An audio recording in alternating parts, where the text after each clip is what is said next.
Shalom Bapak Ibu Saudaraku yang terkasih dalam Tuhan, selamat pagi. Kita berjumpa kembali di dalam Morning Bright pagi hari ini. Hari ini kita akan bersama-sama merenungkan tema tentang kasih yang dihubungkan dengan pengharapan. Ya, katakan dalam 1 Korintus 13 ayat 7 adalah ia mengharapkan segala sesuatu. Ya, kasih itu mengharapkan segala sesuatu. Apa yang dimaksud dengan mengharapkan segala sesuatu? Apakah segala sesuatu di dunia ini bisa menjadi pengharapan kita? Tentu bukan itu yang dimaksudkan. Kata mengharapkan di sini dalam bahasa asli dipakai kata elpisei. Elpisei. Nah, kata el di depan itu selalu berkaitan atau berhubungan dengan keberadaan Allah, seperti Elohim, El Shaddai, El Elyon. Nah, kita bisa melihat bahwa harapan ini selalu dikaitkan dengan Allah itu sendiri. Ya. Nah, pengharapan ini juga sangat berhubungan erat dengan kasih yang kita bahas selama ini.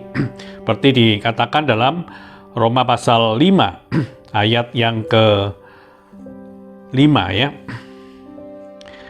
Katakan pengharapan tidak mengecewakan, karena kasih Allah telah dicurahkan di dalam hati kita oleh Roh Kudus yang telah dikaruniakan kepada kita. Jadi pengharapan itu berkaitan langsung dengan kasih yang telah ada, yaitu kasih agape, kasih Allah.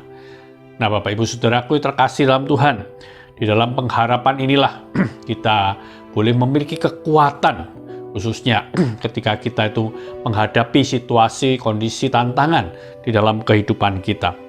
Seperti kalau kita perhatikan mulai ayat ketiga dari Roma 5 tadi, itu selalu dihubungkan pengharapan ini dengan adanya penderitaan yang akan membuat orang itu memiliki ketekunan dan akhirnya menjadi orang yang tahan uji. Dan pengharapan itu tidak mengecewakan. Karena apa? Karena pengharapan itu seperti dikatakan dalam Ibrani pasal 6 ayat 19. Pengharapan itu adalah sauh yang kuat dan aman bagi jiwa kita yang telah dilabuhkan sampai ke belakang tabir. Apa maksudnya?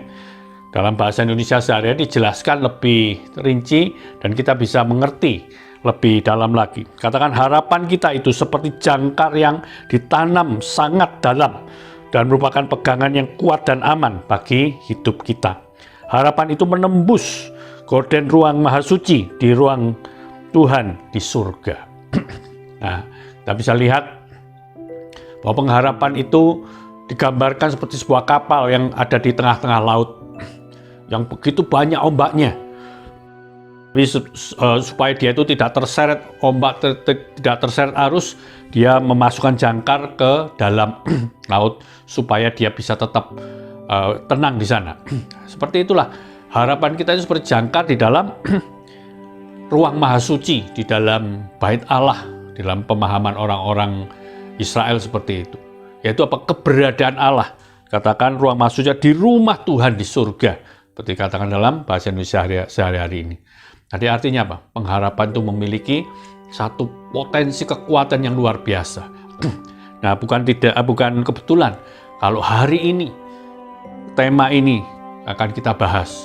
Karena berapa hari ini kita bisa melihat kondisi, keadaan, kesehatan masyarakat Indonesia sedang menghadapi ujian berat.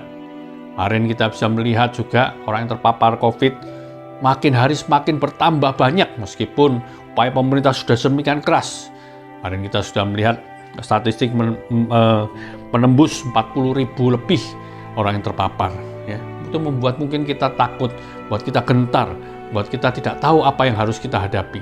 Tapi kita punya pengharapan di dalam Tuhan. Pengharapan dalam janji-janji Allah, dalam kuasa Allah. Sehingga kasih yang ada dalam diri kita itu memberikan kekuatan pada kita untuk menjalani hari-hari ini. Saya tetap mendoakan bagi Bapak Ibu Saudara, khususnya bagi jemaat yang sedang dalam kondisi sakit, yang sedang berjuang dengan kesehatannya, Tuhan akan memberikan pengharapan, kekuatan, dan kesembuhan kepada saudara-saudara sekalian. Ya, Tuhan memberkati kita semuanya. Amin.